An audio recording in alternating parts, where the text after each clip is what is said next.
नमस्कार, मैं हूं देव खटाना। आप देख रहे हैं खबर भारत 24। इस समय मैं पहुंचा हूं खोबाटी के और डीग जिले के ऐतिहासिक गांव जरखोंड धाम में। सेऊ गांव के अंदर आता है जरखोंड धाम। अभी 5 दिन पहले भी यहां पर जो गृह राज्य मंत्री हैं जवाहर सिंह बेड़म, उनका जन्मदिन मनाया था और उनके 5 दिन के भीतर ही बाबा घनश्याम दास की 33वीं जो पुण्य तिथि है, उस अवसर पर मंत्री जी दोबारा से यहाँ पर पधारे हैं। बहुत ऐतिहासिक काबिल गौर कार्यक्रम रहे हैं दोनों ही। क्या कहना चाहेंगे? सबसे पहला सवाल तो यह है, किस तरह से आपको यहाँ से प्यार मिलता है? आप क्षेत्र के लाडले हैं, क्या कहना चाहेंगे आप क्षेत्र की जनता के लिए? देखिए, ये बाबा घनश्याम दास जी की तपस्थली है और यहाँ वर्षों से क्षेत्र के और दूर दराज के लोग दर्शन करके अपनी मनौती मांगने के लिए आते हैं। वो विरक्त संत थे, उन्होंने बहुत बड़ी तपस्या करी और तपस्या के बाद उनका शरीर पूरा भी यहीं हुआ। तो निश्चित रूप से धार्मिक स्थलों पर आने से व्यक्ति को एक वैचारिक शुद्धता भी होती है और आध्यात्मिक शक्ति मिलती है। उसी से हम अपने सनातन संस्कृति में अपने जीवन की व्यवस्थाओं को तय करते हैं। मैं तो कृतज्ञ हूँ कि इसी स्थान पर मेरे जन्मदिन के अवसर पर भारी संख्या में लोग इकट्ठे हुए थे। पूरे राजस्थान भर के लोगों की यहाँ उपस्थिति हुई, उनका भी आभार व्यक्त करता हूँ। और आज के धार्मिक कार्यक्रम में जो लोग आए दर्शन करने के लिए, मनौती मांगने के लिए, उन सबको बधाई और शुभकामनाएं। सर, मेरा एक सवाल ये है कि अब 1 तारीख से मानसून का दौर है, वो चल रहा है। अब लगातार जो विपक्ष है वो सरकार पर बारिश को लेकर सवाल खड़े कर रहा है। टीकाराम जूली भी बहुत ज्यादा हमलावर थे, जो नेता प्रतिपक्ष हैं। कैसे जवाब देना चाहेंगे? उनका कहना है कि किसानों को मुआवजा दे, सरकार नष्ट जो बारिश से जो फसल है वो नष्ट हो चुकी है। देखिए, इंद्र भगवान मेहरबान हुए हैं। राजस्थान में पानी की विशेष कमी रहती है, लेकिन पिछले 1.5 वर्षों में 2 मानसून के अवसर आए हैं और दोनों मानसूनों में जिस तरह की बरसात हुई है, इससे किसानों को खुशहाली हुई है। पेयजल का जो ग्राउंड वाटर है वो जो नीचे चला गया था, उसका स्तर बढ़ा है। ग्राउंड वाटर का पानी की राजस्थान को बहुत आवश्यकता है, लेकिन ज्यादा बारिश होने के कारण कुछ जगहों पर नुकसान भी हुआ है। किसानों की फसल नष्ट हुई है। निचले स्तर पर कोई जो मकान बने हुए थे, उन मकानों में नुकसान हुआ है और पानी में बहने के कारण कुछ भाई हमारे बीच से चले भी गए। मैं तो माननीय यशस्वी मुख्यमंत्री आदरणीय भजनलाल शर्मा जी का साधुवाद करना चाहूँगा कि उन्होंने पहले ही दिन से संज्ञान लिया। सभी एमएलएज को, सभी मंत्रीगणों को, सबको कहा कि अपने अपने इलाकों में, प्रभार के क्षेत्रों में जाकर जनता के बीच में रहें, उनके दुख दर्द सुने, हर संभव मदद करें। और स्वयं माननीय मुख्यमंत्री जी भी हवाई सर्वे के लिए निकले थे। वो सवाई माधोपुर, करौली, धौलपुर इन इलाकों में गए। उसके बाद हमें भी भेजा, हम गए। लगातार हमारे सत्ताधारी दल के विधायक, पार्टी के कार्यकर्ता पीड़ितों के बीच में हैं और जो भी नियमों में प्रावधान होंगे उनके अनुसार उनकी भरपाई करने का काम करेंगे। लेकिन विपक्ष के साथियों से मैं पूछना चाहूँगा, जो नेता प्रतिपक्ष जी कल एक फिल्मी नाटक कर रहे थे, वहाँ 100 मीटर ट्रैक्टर चला करके लोगों को दिखावा करना। माननीय नेता प्रतिपक्ष जी, आप कहीं किसी पीड़ित के घर गए क्या? आपने किसी खेत में खड़े होकर के किसी किसान की फसल को देखा क्या? आपके पास कोई फोटो हो तो उसको दिखा देना। आपको थोड़ी बहुत यदि आपके दिल दिमाग में किसानों के प्रति चिंता है तो माननीय मुख्यमंत्री जी ने तो 3री बार हमको निर्देश दिए हैं कि हम क्षेत्र में जाएं। कहाँ है आपके कांग्रेस के विधायक? आपके कांग्रेस के विधायक दल ने क्यों नहीं कहा कि दुर्दक बांटने के लिए वहां जाएं? आप नहीं जा सकते, क्योंकि आपकी फितरत है। जब भी जनता कभी संकट में होती है, जनता को मदद की आवश्यकता होती है, तो आप तो होटलों में ऐशो आराम करते हो। कोरोना काल में जब जनता में भयावह स्थिति थी, कांग्रेस के लोग होटलों में मस्ती ले रहे थे।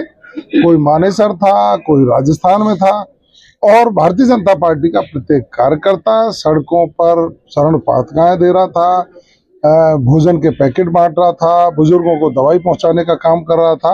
हमारा सामाजिक सरोकार का विषय हमने उस समय भी किया, आज भी कर रहे हैं। हमारा फर्ज है, हम उसको अदा कर रहे हैं। आपका काम है थोती राजनीति करना, आप थोती राजनीति करना। जैसलमेर की एक घटना हुई है, जैसलमेर की घटना के ऊपर आप क्या कहना चाहेंगे? जिस तरह से उस घटना को भी कांग्रेस ने हाथों में लिया है, कि कहना है कि पहले सरकार हमारी अच्छी थी, जो कानून व्यवस्था थी वो ज्यादा बेहतर थी, इस सरकार में जंगल राज आ गया है।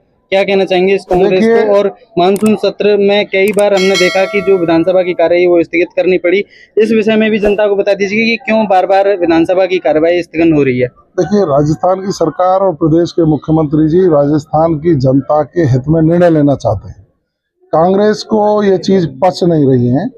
कांग्रेस के लोग सदन की कार्रवाई को बाधित करते हैं, हो हल्ला करते हैं और विधायी कार्यों में व्यवधान डालने का प्रयास करते हैं। लेकिन बहुमत हमारा है, हम राजस्थान की जनता के लिए जो करना चाहते हैं वो करेंगे। इनके आधे से लोग सदन में नहीं आते। इनके कांग्रेस के जो प्रदेश अध्यक्ष जी हैं वो सदन में नहीं आ रहे। अब सदन में आकर के करिए ना बात, यदि हिम्मत है तो स्वच्छ बहस करिए ना। बहिर्गमन करते हैं, कभी कोई प्रदर्शन करते हैं। इनका काम है सदन की कार्यवाही में व्यवधान करना। हमारा काम है जनता के हित में निर्णय लेना। जैसलमेर की घटना को लेकर ये जो बात कर रहे हैं, इनको अपने गिरेबान में झांकना चाहिए। इनके राज में सरेआम गले काटे गए, महिलाओं से, बच्चियों से दुराचार, बलात्कार हुए, गैंगवार हुए, पेट्रोल डीजल डालकर जलाया गया उनको। ये मूंग दर सर मरे रहे और इतने ही अच्छे थे तो जनता ने क्यों इनको पदच्युत कर दिया, सत्ता से भगा दिया। अच्छे थे तो जनता चुनती है इनको। इनको देख चुकी है। दिल्ली में जीरो हो गए, पूरे देश में अप्रासंगिक हो गए और राजस्थान में भी जनता इनको जीरो की ओर ले जाएगी। एक आखिरी सवाल मेरा मंत्री जी ये है कि जो अभी वोट चोरी का इल्जाम मोदी जी के ऊपर लगा रहे हैं, राहुल गांधी बिहार से लगातार वोट चोरी की यात्रा निकाल रहे हैं, इसके ऊपर भी आपका कमेंट चाहूंगा कि किस तरह से मोदी जी की मां को भी अभी कुछ दिन पहले गाली दी थी, मोदी जी भावुक भी हुए थे। और जो वोट चोरी की यात्रा आरोप भाजपा के ऊपर लगा रही है, जो कांग्रेस भाजपा के ऊपर लगा रही है, वो कितनी सही है और उसके ऊपर आपका क्या कहना है? देखिए, इन्होंने एक टी शर्ट पहन रखी थी, उस पर वोट चोर लिखा रखा था।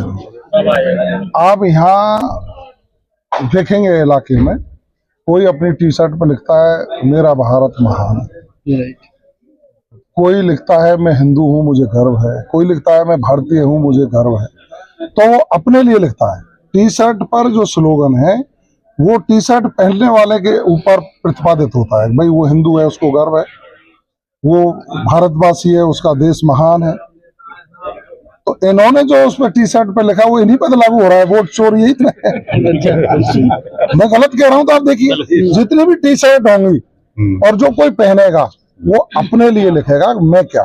तो इन्होंने अपनी टी शर्ट पर वोट चोर लिखा। वोट चोर ये हैं, इनकी चोरियां बंद कर दी। ये फर्जी जिस तरह से मतदान कराते थे, मोदी जी ने आने के बाद बोगस वोटर्स को अलग करने का काम किया, ये तिलमिला रहे हैं। अब कांग्रेस के पास कोई मुद्दा नहीं रहा है, जनता को भ्रमित करना चाहते हैं। अब देखिए, अभी आपने जिस तरह से जीएसटी की टैरिफ में सुधार किया, जो 2 स्लैब में कर दिया है जी, जनता वाह कर रही है। अब जनता जब तारीफ कर रही है मोदी जी की, उन्होंने टैक्स कम कर दिया, हमको सस्ती चीजें मिलेंगी, दीपावली पर जिस तरह से बाजार उठेगा, ये तिलमिला रहे हैं। अब ये नए नए शगुफे छोड़ करके जनता को भ्रमित करना चाहते। जनता समझ चुकी है कांग्रेस का सुपड़ा साफ भारत से होना है, वो निश्चित है। तो ये मैडम जो साफ तौर से कांग्रेस को घेरते हुए यहाँ पर नजर आ रहे थे।